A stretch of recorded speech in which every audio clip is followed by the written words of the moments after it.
Hi పిల్లలు, మీకోసం ఈ రోజు ఒక కొత్త కథతో మీ ముందుకు వచ్చాను. చెప్పనా మరి? అయితే జాగ్రత్తగా వినండి. కథ పేరు నక్క మరియు ఒంటె.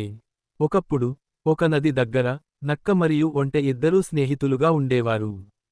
వీరిద్దరూ ఎప్పుడూ కలిసి తిరుగుతూ ఆహారం కోసం వెతికేవారు. ఒకరోజు నక్క ఒంటెతో, మనం ఆ నది దాటి పక్కన ఉన్న పంట పొలానికి వెళ్ళుదాం అని అన్నది. ఒంటె దానికి అంగీకరించి నక్కతో కలిసి నది దగ్గరకు వచ్చాయి. నది నీళ్లు లోతుగా ఉన్నాయి, కానీ ఒంటెకు పెద్ద కాళ్ళు ఉండటంతో అది సులభంగా దాటగలదు. కానీ నక్క మాత్రం చిన్నది కావడంతో నదిలో ఈదుతూ వెళ్ళాలి. ఇద్దరూ కలిసి నది దాటడం ప్రారంభించాయి. నక్క నీళ్లలో ఈదుతూ ఉండగా అందులో చేపలు కనిపించాయి.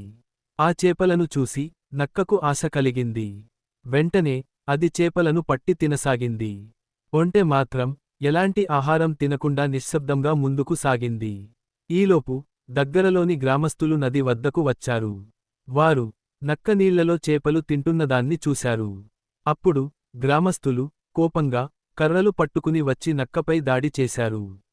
నక్క బలహీనంగా ఉండటం వలన బాగా కొట్టబడి గాయపడింది. నక్క ఏదోలా ప్రాణాలు రక్షించుకుని బయటపడింది. ఒంటె దీనిని చూసి ఆశ్చర్యపోయింది. కొంతసేపటికి నక్క ఒంటెతో ఇలా చెప్పింది, ఇవాళ గ్రామస్థులు మనిద్దరినీ కొట్టారు. ఒంటె నక్కతో, నన్నెవరు కొట్టలేదు కదా అని అంది.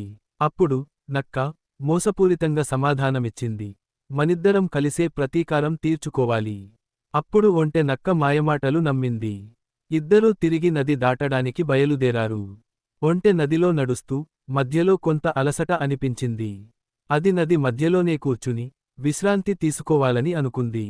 ఒంటె బరువు వల్ల నీళ్లలో అలలు ఉప్పొంగాయి. ఈ అలల కారణంగా పక్కనే ఈదుతున్న నక్కకు ఇబ్బంది కలిగింది. నక్క ప్రాణం కోసం ప్రయత్నించినా ఒంటె కదలకపోవడంతో ఈదలేకపోయింది. చివరకు నక్క బలహీనమై నీళ్లలో మునిగిపోయింది. ఒంటె మాత్రం ప్రశాంతంగా నది దాటి బయటపడింది. పిల్లలు, ఈ కథలో నీతి ఏంటంటే, చెడు స్నేహితుల వలన మనకు చాలా నష్టం కలుగుతుంది. కావున మీరు ఎప్పుడూ చెడు స్నేహితుల సహవాసం చేయొద్దు. సరేనా పిల్లలు? జాగ్రత్తగా ఉండండి. ఉంటాను మరి.